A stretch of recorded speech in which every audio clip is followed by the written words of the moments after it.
안녕하세요. 여러 사연 들으면서 저도 언젠가는 이야기할 소재가 있을까 싶었는데 얼마 전 돈 욕심에 눈이 먼 형님 덕분에 평범치 않은 사건이 생겨 이렇게 사연을 보내보게 되었어요. 당시에는 심각하기도 하고 걱정도 되었는데 지금에 와서 보니 어처구니 없기도 하고 큰일이 아니구나 하는 생각이 드네요. 저는 30대 후반 전업주부인데요. 결혼 생활을 해보니 남편과의 관계도 중요하지만 시댁과 사이가 틀어지거나 좋지 않은 집안들도 주변에 흔하게 보이더라고요. 그래서 결혼 초반에 걱정을 많이 했는데 걱정할 필요가 없게 만들어준 사람이 지금의 남편이에요. 신랑은 별 볼 일 없는 평범한 회사원이지만 막둥이로 사랑을 많이 받고 자라서인지 애교도 많고 저희 가정뿐 아니라 양가 가족들을 잘 챙기는 덕분에 저도 시댁에 적응을 잘할 수 있었어요. 더군다나 시어머님도 저를 많이 아껴주셔서 저도 시어머님을 친정엄마처럼 사랑하고 존경하게 되었어요. 시댁에 딸이 없어서인지 지금도 친딸과 엄마처럼 집에 자주 찾아뵙고 데이트도 많이 하고 있답니다. 또 대화가 많이 없는 친정도 저와 신랑이 있으면 웃음꽃이 끊이지 않을 정도로 신랑은 집안에 없어서는 안 될 고마운 존재가 되었답니다. 남편과 이런 결혼 생활을 하는 것이 제게는 더욱 꿈만 같은데요. 왜냐하면 제가 어릴 때 저희 집은 사정이 여의치 않아서 부모님은 서울로 돈을 벌러 가시고 저와 언니는 큰엄마 댁에 맡겨져 눈칫밥을 먹고 자랐어야 했기 때문이에요. 저희는 엄마 아빠의 사랑이 가장 필요한 나이에 관심과 사랑을 받지 못하고 바쁜 부모님의 뒷모습만 보며 일찍 철이 들었어야 했어요. 나이에 맞는 모습보다는 늘 어른스러운 척하며 지냈던 날들이 많았던 것 같아요. 큰엄마는 가뜩이나 삶이 힘들고 팍팍한 상황에서 저와 언니까지 맡게 되어 힘에 부치셨던 것 같아요. 그래서 저희 밥상에는 항상 콩자반이나 김 정도만 내어주시고 고기 반찬이나 계란말이 같은 음식은 자기 식구들에게만 몰래 내어주셨어요. 어린 마음에 그게 어찌나 서러웠던지 빨리 어른이 되어서 큰엄마 댁을 벗어나고 싶었어요. 사촌 언니도 저희를 밖에서 만나면 남을 보듯 무시했고 한 번은 거지자매 지나간다 라고 뒤에서 욕하는 것도 들었어요. 어린 마음에 했던 행동이었겠지만 그때를 생각하면 아직도 수치스러운 기분이 들어요. 저희는 화장실을 쓰는 것이나 잠자는 것까지 눈치가 많이 보였는데요. 큰엄마네 식구들이 화장실을 다 쓰고 난 뒤에 저희가 화장실을 쓰거나 등교하는 날은 무조건 새벽에 일어나 가장 먼저 조용히 씻고 나왔어야 했어요. 한 번은 추운 겨울이었는데 난방비를 아끼려 큰엄마네 가족들은 내복에 두툼한 이불을 온갖 방한용품들을 구비하셨는데 저희는 여름에 사용하던 이불을 그대로 써야 했어요. 어린 마음에 어찌나 서럽고 슬프던지 둘이 꼭 붙어 울면서 잠에 들었어야 했고요. 겨울 이불은 비싸니까 저희 자매에게는 줄 수 없으니 있는 이불을 덮으라고 하시더라고요.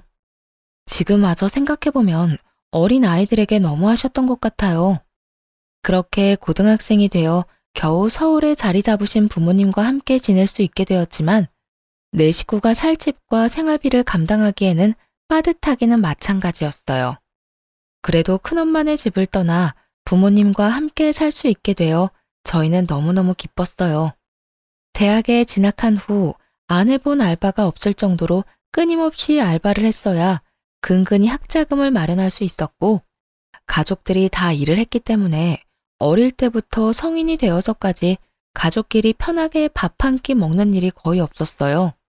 미래에 제 가정을 이루게 되면 가족들과 시간을 많이 보내고 사랑이 넘치는 가정을 꾸리는 것이 꿈이 되었어요. 그래서 저는 경제적인 뒷받침이 될 수 있도록 더 열심히 일하고 악착같이 돈을 모았어요. 그러던 중 친구의 소개로 남편을 만나게 되었는데 온갖 고생하며 서럽게 자란 저와는 달리 남편은 누가 봐도 사랑을 많이 받고 자란 막내 아들 티가 났어요.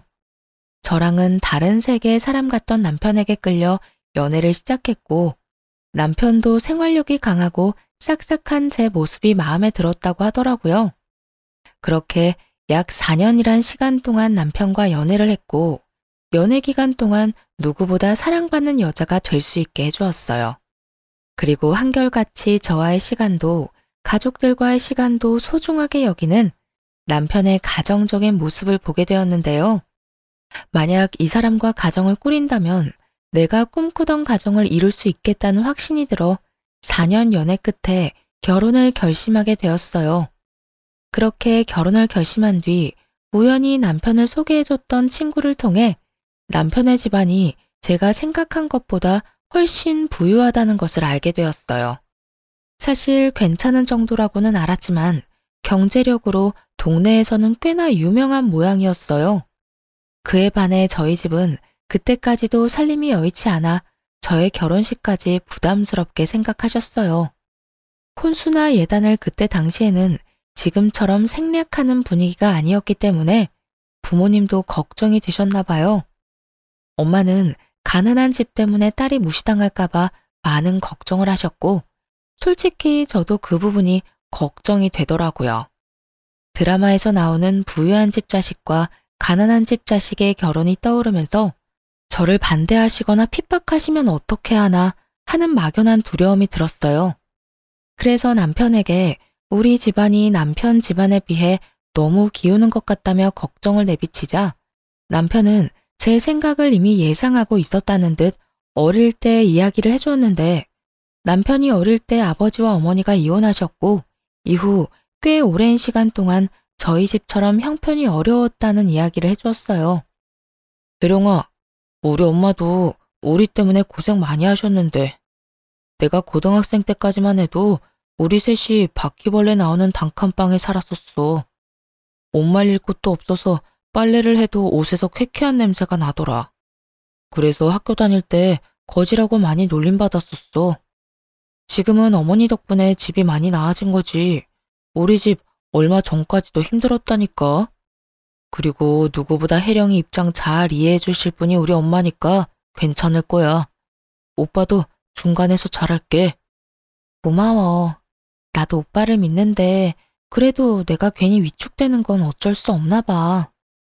그래, 맞아. 충분히 그렇게 생각할 수 있어. 우리 집도 똑같았다니까.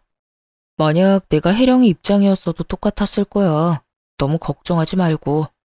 문제가 생기면 서로 의지하면서 해결해 나갈 수 있을 거야. 이제는 혼자가 아니라 둘이잖아. 남편은 어머님이 고생하신 일들에 수확을 거둬서 괜찮은 살림이 되었지만 예전엔 저희 집안과 다를 것이 없었다고 이야기해주며 문제가 생기면 함께 이겨나가자고 약속하면서 불안한 저를 다독여 주었어요.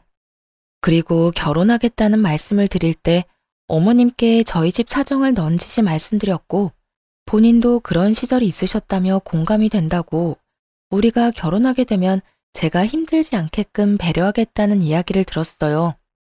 비록 남편에게 건너들은 말이었지만 이렇게 남편을 번듯하게 사랑이 넘치게 키워주신 것을 생각하면 시어머님도 분명 좋은 분일 거라는 생각에 저는 부담을 많이 내려놓을 수 있었어요. 이후 실제로 저희 둘이 재정적으로 힘든 부분은 시댁에서 조용히 도와주셨기 때문에 양가 집안의 분란 없이 무사히 결혼식을 마치게 되었는데요. 결혼식을 준비하는 과정을 통해서도 저는 시댁을 많이 신뢰할 수 있게 되었어요. 그렇게 결혼 후 첫 명절이 찾아왔고 긴장되는 마음으로 저는 시댁으로 향했어요. 남편은 걱정 말고 자기만 믿으라고 해주었지만 시댁 식구들을 정식으로 뵙는 것은 처음이라는 생각에 몸이 굳어 남편의 시덥지 않은 농담에도 웃음이 나질 않았어요. 하지만 걱정했던 것과는 달리 시어머님은 편하게 저를 맞이해 주셨고 갈아입을 옷까지 세심하게 준비해 주실 정도로 저를 신경 써 주셨어요. 혜령아, 처음이라 긴장이 많이 되지? 이거 입으렴. 첫인상 중요하다고 한껏 차려입고 올 텐데 불편할 것 같아서 내가 네 생각해서 사봤는데 마음에 들지 모르겠네. 안 맞는 것 같으면 편하게 말해주렴. 감사합니다, 어머님. 아유, 우리 집이 남자들 뿐이라 늘 삭막했는데 네가 오니 집안이 훤한 것 같네. 긴장하지 말고 편하게 즐거운 명절 보내자꾸나. 시어머님의 따뜻하고 다정한 말씀에 한결 마음이 편안해졌고, 먼저 도착해 있던 아주버님도 남편과 투닥투닥 장난을 치시며 분위기를 많이 풀어주셨어요. 남편의 유하고 착한 성격이 어머님을 참 많이 닮았다는 생각이 들더라고요. 본격적인 명절 준비를 하기 위해 시어머님과 함께 장을 보고 돌아오던 길에 형님을 만나게 되었는데요. 유하고 동글동글한 아주버님 인상과는 달리 형님은 마른 체격에 미간 사이에 깊은 주름까지 있어 겉으로 봤을 때 굉장히 까칠해 보이셨어요. 계속 인상을 쓰고 계셨는데 그래서인지 인상이 더 안 좋게 보였어요. 아니나 다를까 형님은 짐을 들고 있는 저희를 본체만 채 무심하게 인사를 하고 혼자 빠르게 집으로 들어가더라고요. 어른이 짐을 들고 계시는데도 무심하게 지나치는 형님을 보고 당황한 저는 시어머님 눈치를 살폈지만 어머님은 크게 개의치 않으신 듯 보였어요. 그리고 명절 준비를 하는 내내 어머님과 제가 고생하는 동안 형님은 일손을 돕는 일 없이 방에만 들어가 있었고 여기저기 바쁘게 통화하는 소리만 들렸어요. 식사 시간에도 저와 어머님이 식사를 차리는 것을 오히려 당연하게 생각하는 듯 밥상이 다 차려져야만 방에서 나와 자리에 앉으시더라고요. 화기애애하게 식사하는 도중에도 가족이 무슨 말을 하는지 관심 없다는 듯이 핸드폰만 만지작거리면서 깨작깨작 밥술을 뜨는 형님 때문에 다들 살살 눈치를 보는 것 같았어요. 어머님, 근데 명절이라고 이렇게 여자들이 밥상 차리고 아직도 이러는 게 말이나 돼요? 그냥 밖에 나가서 외식 한번 하고 얼굴 보면 끝이지. 가끔 보면 우리 가족들도 너무 구시대적인 것 같아요. 그리고 자기는 언제까지 여기 있을 생각이야? 나 너무 바쁜데 이제 슬슬 일어나지? 자기 왜 그래? 엄마랑 재수씨가 힘들게 차린 음식인데. 그리고 요즘 바빠서 가족들끼리 모이기 힘든데 명절이라는 핑계로 만나서 집밥 한 끼 먹는 게 더 좋지. 그치 동생아? 오랜만에 동생 얼굴도 보고 재수씨도 보고 말이야. 어머 그래? 그렇게 좋으면 다음부터는 자기 혼자 오면 되겠다. 어머님, 제가 요즘 바빠서 정신이 좀 없어서요. 너무 언짢게 생각하지는 마셔요. 솔직히 오늘 안 오려고 했는데 이가 억지로 끌고 온 거라서 이해 좀 해주세요. 형님의 말 몇 마디가 그나마 유지하고 있던 평화의 찬물을 끼얹었어요. 이후에도 어머님과 제가 고생하면서 차린 음식이 너무 짜다며 투정을 부리질 않나 은근히 시댁을 무시한 듯한 발언도 서슴지 않고 하더라고요. 아휴, 저희 부모님이 이런 음식 보시면 깜짝 놀라실 것 같아요. 하긴 자기도 그냥 평범하니까 기대하면 안 되는데 내가 자꾸 이러네. 그만해 좀. 아주버님은 계속 말을 끊으며 형님께 눈치를 줬고 저희 남편도 언짢아하는 티를 냈지만 형님은 아랑곳하지 않고 하고 싶은 말을 하시더니 이내 일어나 집에 먼저 가겠다며 떠나셨어요. 어머님은 그런 형님을 크게 신경 쓰는 것 같지 않으셨지만 속으로는 형님을 좋아하지 않으시는 것이 느껴졌어요. 저도 형님과의 첫 만남이었지만 형님이 별로 마음에 들지 않았어요. 어머님께 틱틱거리는 것도 마음에 들지 않았고 여러 사람 기분 상하게 하는 데에 특별한 능력이 있나 보다 하는 생각이 들었죠. 그렇게 저의 첫 명절이 지나가게 되었어요.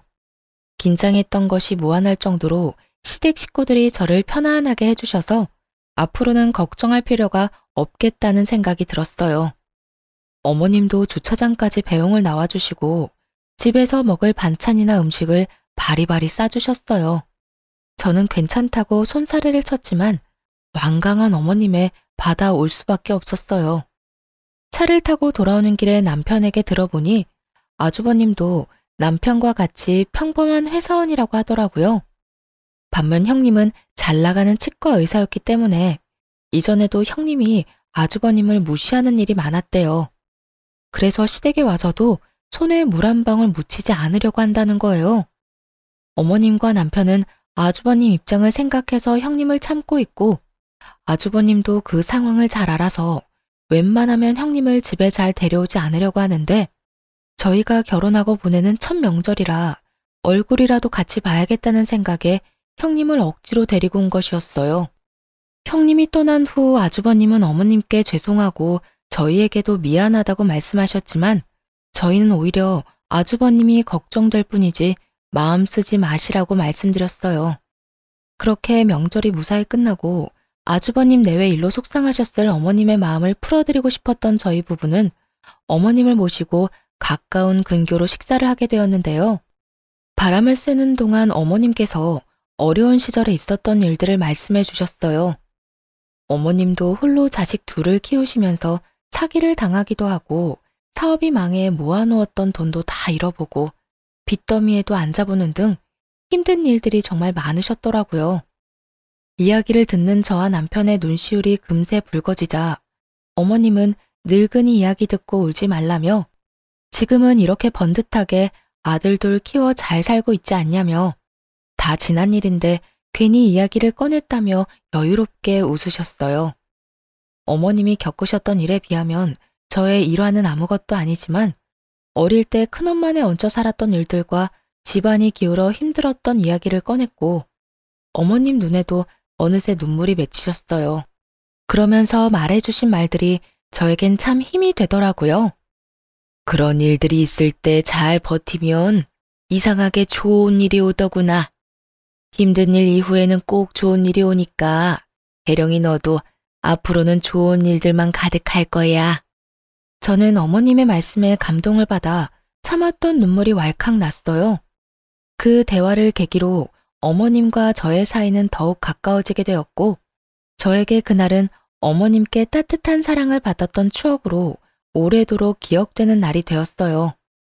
식사하는 내내 아주버님 내외에 대한 이야기는 꺼내지 않았고 어머님도 굳이 말씀하지 않으셨지만 저희가 부족하게나마 어머님을 위로하고 싶어 한다는 사실을 느끼셨는지 저희에게 고맙다는 말씀을 계속하셨어요.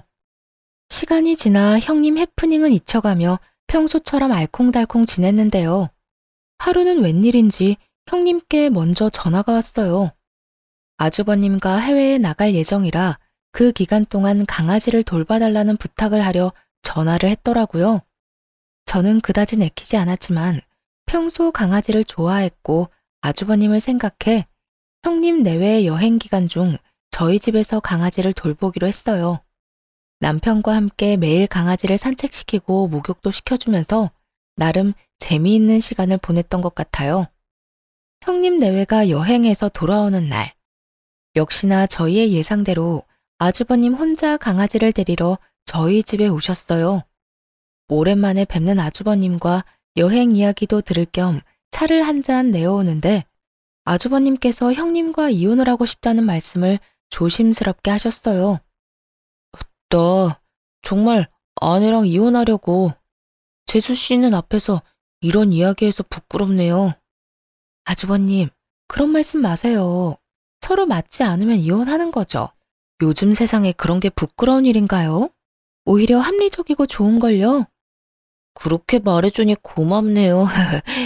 민호야, 네가 결혼을 참 잘했다. 나는 아내 때문에 어머니께 걱정만 끼쳐드린 것 같은데 재수 씨는 항상 우리 어머니께도 너무 잘해주시고 우리 민호한테도 잘하고 항상 고마워요, 재수 씨. 별 말씀을요.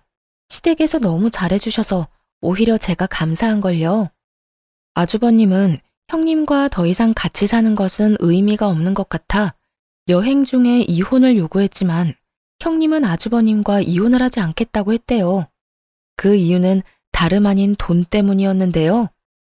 시댁이 부유하다는 것은 알았지만 실제로 시어머님은 꾸준한 부동산 경매로 자산을 불려오셨고 가지고 계신 부동산만 수십 채라고 들었어요. 상가 건물만 5채가 넘는다는 이야기를 들었지만 구체적으로 자산의 규모가 어느 정도인지는 정확히 알지 못했는데요. 이 사실을 대략 알고 있던 형님도 시어머니가 돌아가시게 되면 어머님 유산이 대부분 아주버님께 올 것이라고 생각했고 유산을 받은 이후에 이혼하게 되면 위자료를 한 푼이라도 더 받을 수 있을 거라는 생각에 이혼하지 않겠다고 버티고 있는 것이었어요. 평소 형님이 가정주부인 저를 무시하는 이유도 별 볼 일 없는 가난한 집안 출신이기 때문에 애초에 어머님 성에 차지 않을 것이라 생각했기 때문이었어요. 그 사실을 알게 된 저희 신랑은 화가 머리끝까지 차올라 당장이라도 형님 병원에 찾아가 당장 이혼하라고 말하겠다며 난리쳤지만 아주버님과 형님의 일이니까 우리가 선뜻 나서지 말자고 말려 겨우 마음을 가라앉혔어요.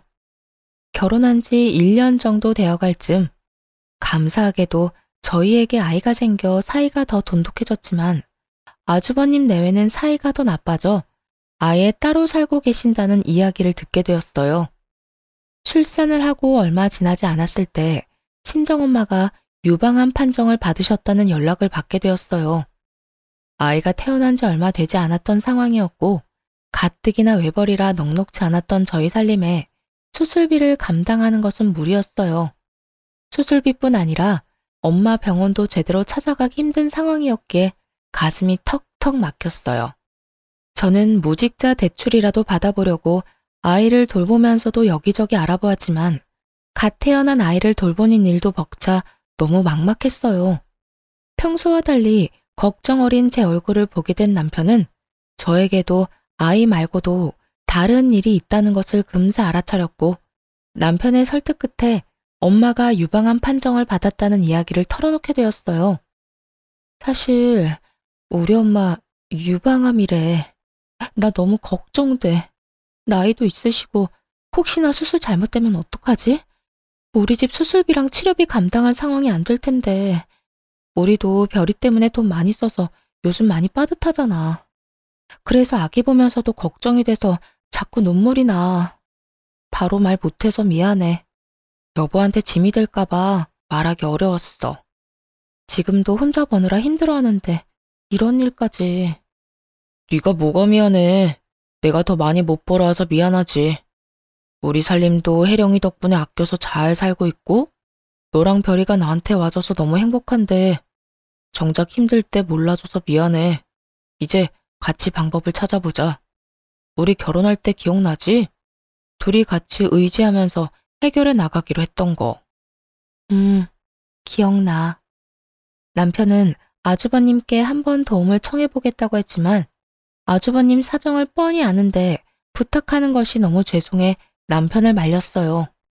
그렇게 둘이 여기저기 대출을 알아보는 중에 아이를 돌봐주러 집에 오셨던 어머님께서도 사실을 알게 되셨는데요. 시어머님은 한 걸음에 은행으로 달려가 수술비 전액을 마련해 주셨고 저는 한사코 받지 않으려고 했지만 남편의 권유로 어머님의 도움을 받게 되었어요. 엄마가 아프신 것만으로도 마음고생이 심할 텐데 별이 태어난 지 얼마 안 돼서 이런 일이 있으니 네가 더 혼란스럽고 힘들었겠다. 아기 보면서 한창 행복할 때인데 말이야. 별이는 내가 최대한 돌봐줄 테니까 혜령이 너는 낮에 어머니 병실에 다녀와라. 그래야 사돈이 금방 쾌차할 수 있을 거야. 어머님 정말 죄송해요. 매번 이렇게 도움만 받는 것 같아요. 너무 죄송해요, 어머님. 이럴 때는 감사해요, 어머님 하고 도움받는 거야. 알겠지? 어머님은 흐느껴 오는 제 손을 잡아주시며 도움받을 수 있는 곳이 있다면 얼마든지 받아도 된다고 다독여 주셨어요. 그때 저는 다시 한번 시어머니에게 꼭 효도하는 자식이 되어야겠다고 다짐했어요. 다음 날 아이를 어머님께 맡기고 친정엄마 입원 수속을 하고 돌아오는 길에 형님도 어머님께서 저를 도와주셨다는 소식을 들으셨는지 쏜살같이 저에게 전화를 하셨는데요.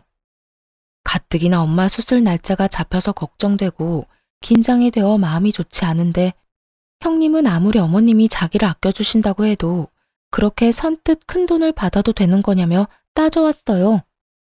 아니 동서, 아무리 돈이 좋아도 그렇지 어머님이 주시는 돈을 어쩜 그렇게 냉큼 받아?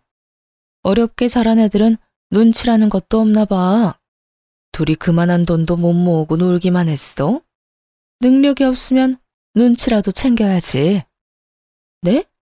형님, 무슨 말씀을 그렇게 하세요? 무슨 말씀이냐니? 잘못 들었어? 동서네가 이번에 받아간 돈 액수 만만치 않을 텐데 나도 의사라서 어느 정도는 대충 감이 오지 않겠어? 그 돈 다 우리 남편한테 올 돈 아니야? 어차피 어머님도 유산 줄 사람 우리 남편밖에 더 있냐고. 그럼 그 돈 우리 돈이잖아. 내 돈 가로챈 동서한테 내가 이 정도도 말 못해? 그리고 동서, 자꾸 어머님께 붙어서 착한 척 하지 마. 아주 그냥 찰싹 붙어서 어머님, 어머님. 아주 여우가 따로 없더라.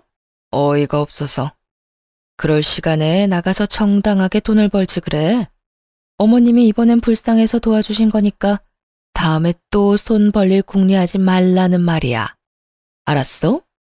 그리고 이번에 돈을 받았다고 해서 어머님 유산이 저희 부부에게 갈 거라고 착각하지 말라고 하더라고요. 형님의 말도 안 되는 억지와 폭언에 저는 너무 어이가 없었어요. 계속 듣다 보니 아무리 손윗 사람이라도 선을 넘었다는 것은 말해줘야겠다는 생각이 들어 한마디 했습니다. 형님은 상도덕도 없어요? 엄마가 암 판정을 받아서 힘든 사람한테 이런 식으로 얘기하는 게 개념 있는 행동인 것 같아요. 그러거나 말거나 형님은 자신의 돈을 뺏겼다는 생각에 분했는지 도리어 윽박을 지르더군요. 뭐? 개념? 동서 말이 심하네. 아니, 따지고 보면 내 말 맞잖아. 어머님이 불쌍해서 준 돈. 그걸 넙죽 받아먹은 동서도 수준 알만한데 뭘. 하긴 없이 살면 그런 큰 돈에 눈 돌아갈 수도 있지. 그런데 어머님이 동서한테 그런 큰 돈을 내준다고 해서 동서 팔자가 바뀔 거라는 착각은 하지 마. 내가 입 아프게 말 안 해도 어차피 그 유산은 장남이 가져가게 될 거야. 그러니까 허튼데 욕심 부리지 말고 그 시간에 장남인 우리 남편한테 조금이라도 더 잘 보이는 게 낫지. 안 그래? 저는 황당하고 힘에 부쳐 형님 전화를 뚝 끊어버렸어요. 그리고 집에 도착해 남편과 어머님을 만났는데 곧바로 서러움에 눈물이 터져 나왔어요. 혜룡아, 무슨 일이야? 장모님 병이 갑자기 더 심각해지신 거야? 아니, 그게 아니라... 제가 말을 잇지 못할 정도로 울자 어머님은 따뜻한 물을 가져와 주셨고 물을 마신 뒤 제가 진정될 때까지 꼭 안아주셨어요. 덕분에 한 차례 진정이 된 저는 형님이 제게 했던 말들을 쭉 이야기했고 남편도 어머님도 화가 나 얼굴이 붉게 달아올랐어요. 참다 못한 남편이 형님께 직접 전화해 똑같이 따지겠다는 것을 어머님이 말리셨어요. 그런 생각까지 하고 있는 줄 생각도 못했구나. 그저 말만 이쁘게 못하는 아이인 줄 알았더니 돈 욕심이 하늘을 찌르는구나. 이런 아이인 줄 알았으면 애초에 결혼 허락도 안 시켰을 게다. 이럴 게 아니라 첫째한테 말해야겠어. 얼른 이혼하면 좋겠다고. 위자료가 얼마가 들던 이혼은 무조건 밀어붙여야겠어. 이후 아주버님도 형님의 만행으로 오만정이 떨어져 더 강하게 이혼을 요구하기 시작하셨다고 들었어요. 형님이 저에게 사과하리라고 기대조차 하지 않았는데요. 역시나 사람은 안 변한다고 제가 남편과 아주버님을 깨워 자기만 나쁜 년으로 만든다며 시어머님께 제 욕을 한 바가지 했다고 하더라고요. 하지만 어머님은 제가 울었던 당시 함께 계셨기 때문에 그 말을 믿지 않으셨어요. 시어머님 도움으로 엄마 수술이 잘 끝나고 저도 낮에는 아이를 맡기고 병간호를 꾸준히 하며 안정기에 접어들었을 무렵이었어요. 동네 부동산 중개업자들 사이에서 시어머님이 무리한 투자로 부동산과 돈을 다 잃으셨다는 소문이 돌기 시작했는데요. 업자들 사이에서 저희 시어머님은 큰 손으로 유명하셨기 때문에 소문이 더 빠르게 퍼져나갔고 부동산에 관심이 없던 저희 부부에게까지 그 이야기가 들려오게 되었어요. 소문이 퍼지고 있는 중에도 어머님은 아기를 봐주시러 저희 집에 자주 들러주셨는데 그 일에 대해 알고 계시는 건지 모르시는 건지 별다른 말씀은 없으셨어요. 저희는 어머님이 걱정되기도 했지만 평소와 다름없이 평온한 어머님의 모습 때문에 소문일 뿐이라고 믿었어요. 그래서 평소와 다름없이 어머님과 좋은 시간을 보내려고 노력했어요. 반면에 형님은 전혀 그렇지 못했죠. 하루는 남편과 아이와 함께 시댁에서 식사를 하고 있는데 갑자기 형님이 문을 벌컥 열고 들어왔어요. 신발도 제대로 벗지 않은 채 집 안까지 들어온 형님은 어머님을 붙잡고 진짜 망하셨냐며 갑자기 소리를 지르기 시작했어요. 어머님, 진짜 망하신 거예요? 부동산 다 잃었다면서요. 대답을 좀 해보세요, 대답. 그러게 늙은이가 집이나 지키지 투자가 웬 말이에요. 있는 돈 잘 모아놓으면 이딴 문제는 없잖아요. 아니면 진짜 노망 났어요? 대답 좀 해봐요. 형님이 어머님 코앞으로 다가가 소리를 질렀지만 어머님은 아무 대답도 하지 않으셨어요. 나한테 위자료 준다고 했다면서? 내 돈 어쩔 거예요? 이런 코딱지만한 콩가루 집안에서 내가 얼마나 시간을 허비했는지 몰라요? 위자료 토해내요, 빨리. 형님은 무슨 노망이 나서 그렇게 돈을 다 날리셨냐며 울고불고 어머님을 잡고 난리를 쳤고 끝까지 어머님은 아무 대답도 하지 않으셨어요. 형님이 얼른 위자료 내놓으라며 소리를 지르면서 어머님을 붙잡고 흔들자 그 꼴을 더는 보지 못하겠어서 저희가 나서서 형님 손을 내쳤어요. 그 힘에 형님은 종이장이 흔들리듯 바닥에 넘어졌는데 바닥에 넘어지자마자 악에 받쳤는지 벌떡 일어나 저희에게 손가락질하며 소리를 지르더군요. 아니 너네는 뭔데 나서? 그래 너는 이 순간만 바래왔지? 어머님이 망하든 말든 상관없이 나한테 복수하고 싶었지. 지금 이 순간에도 그렇게 잘 보이고 싶어? 상황 파악이 안 돼? 어머님 망했다니까. 너네가 그토록 바라던 돈 한 푼도 없으시다고. 그만하세요, 형님. 언제 한번 어머님 모시고 제대로 된 식사라도 한 적 있어요? 형님 배 채울 생각만 하다가 계획대로 안 되니까 어디로 와서 행패해요? 설사 어머님이 망하셨다고 해도 사랑하는 가족이고 집안의 어른이세요. 이런 식으로 와서 울고불고 난리치는 게 맞아요? 의사라면서요. 많이 배웠다면서요. 이게 많이 배운 사람이 할 행동이에요. 너 이게 뭐라고? 말 다 했어? 보자 하니까 무식한 게 끝도 없이 기어오르네. 네 위치를 알고 말해. 너도 지금 윗사람한테 대드는 거 아니야? 아, 지금 또 기회다 하고 여우짓 하는 거지? 어머님한테 그렇게 잘 보이고 싶어? 그러려고 여기서 나올 때까지 기다렸니? 여우는 무슨 그런 식으로 사람 이상하게 만들면 좋아요? 그리고 어머님 돈이 왜 형님 돈이에요? 어머님이 산전수전 다 겪으시면서 힘들게 모아온 돈이에요. 형님이야말로 어머님에 대해 아무것도 모르고 우리 집안에 아무 공헌도 안 해놓고 그 돈이 형님 돈이라고 우기는 게 그게 바로 거짓 인부 아니에요? 도대체 뭘 안다고 소리를 질러요? 어른 앞에서 악지르고 떼쓰고 나이 먹고 부끄러운 줄 아세요?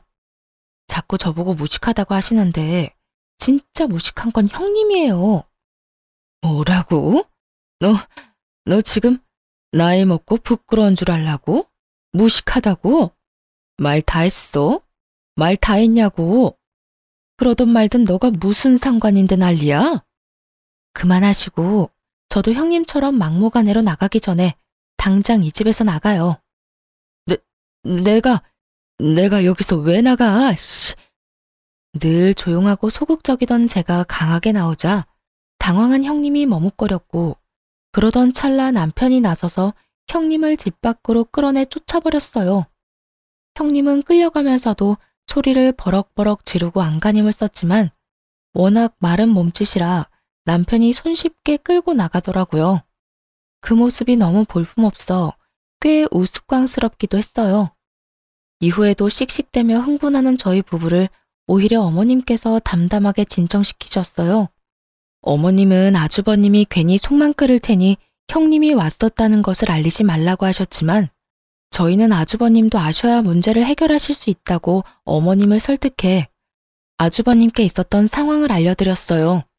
아주버님은 그 길로 이혼 소송에 들어가셨고 오히려 위자료를 받고 이혼을 하시게 되었는데요.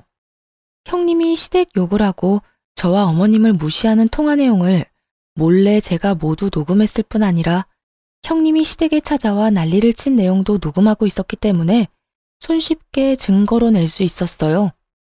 그리고 더욱 가관이었던 것은 형님이 아주버님 몰래 바람을 피며 다른 곳에 살림을 차려놓았던 사실인데요.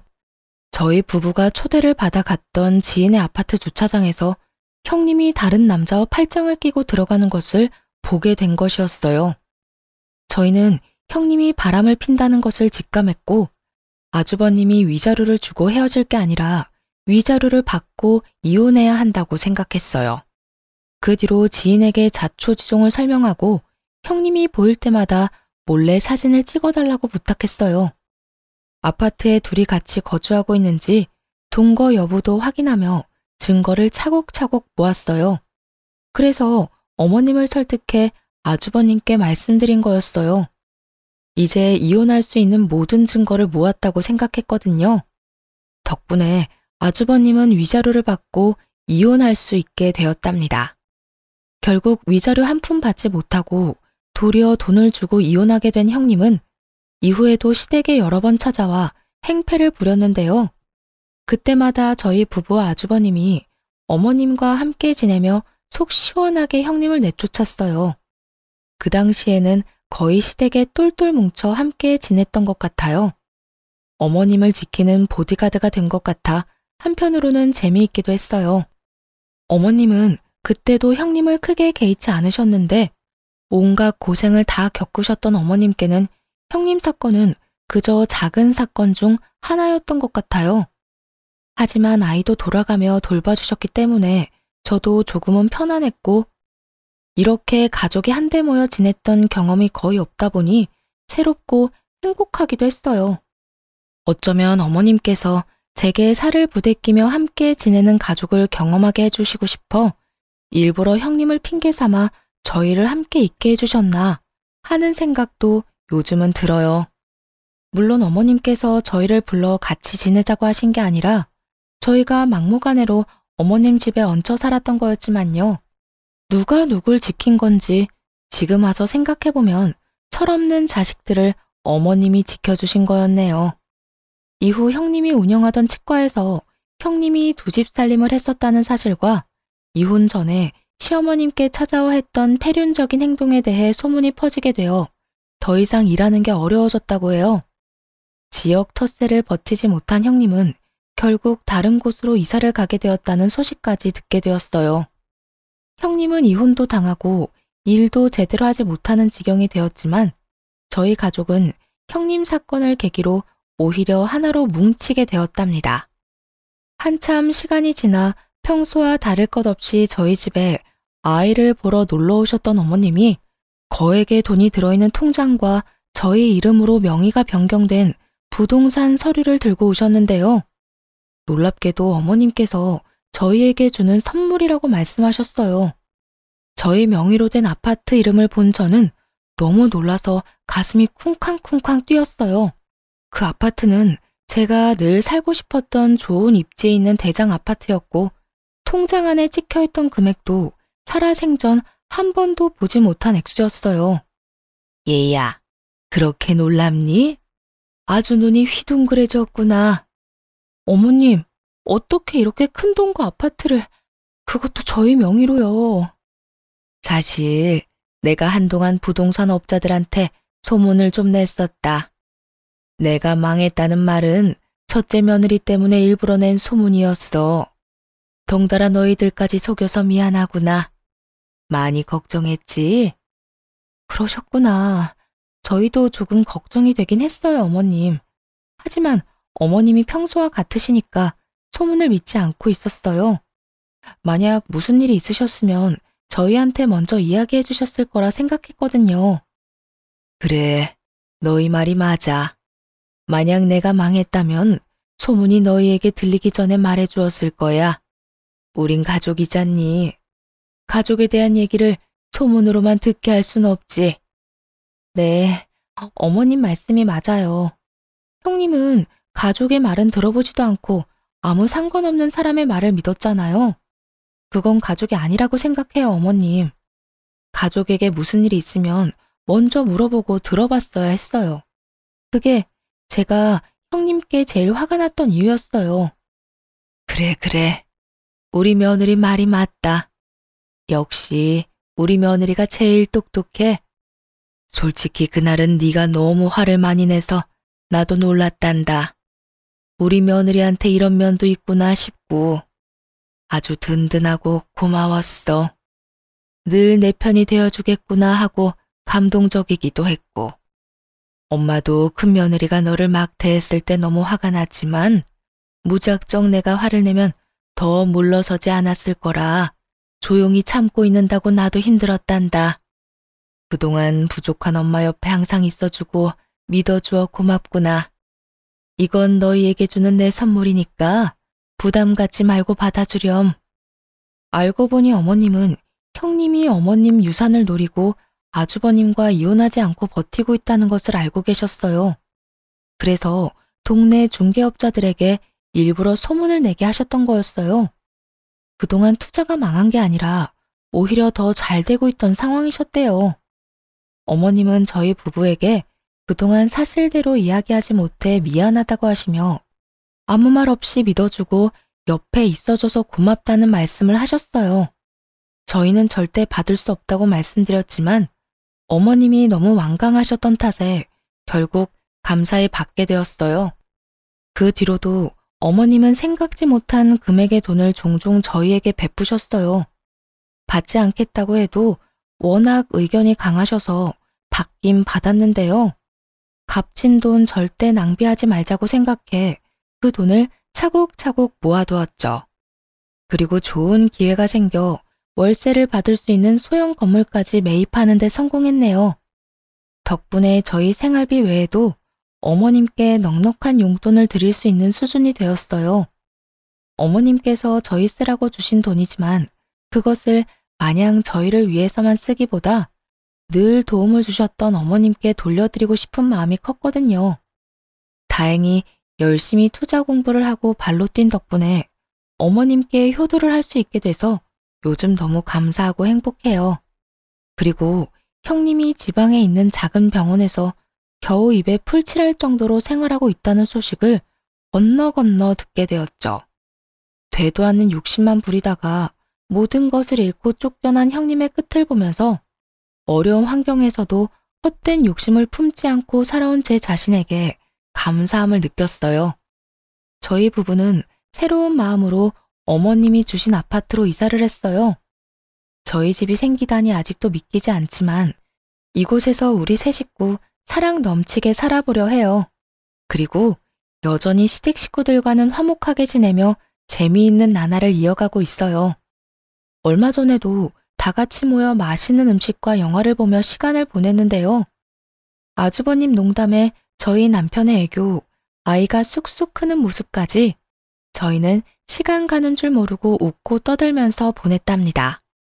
지금은 경제적인 것보다 제가 꿈꾸고 바래왔던 따뜻하고 사랑이 넘치는 가정을 이루게 된 것이 저에게는 가장 큰 선물이 아닐까 생각해봐요. 생각해보니 어머님이 저에게 하셨던 말씀처럼 힘든 시기 후에 좋은 일이 찾아왔네요. 여러분도 힘든 시간을 보내고 계신다면 곧 좋은 일이 올 거라고 말씀드리고 싶어요. 긴 사연 들어주셔서 감사합니다. 모두 사랑하는 가족들과 행복한 시간 보내시길 바래요.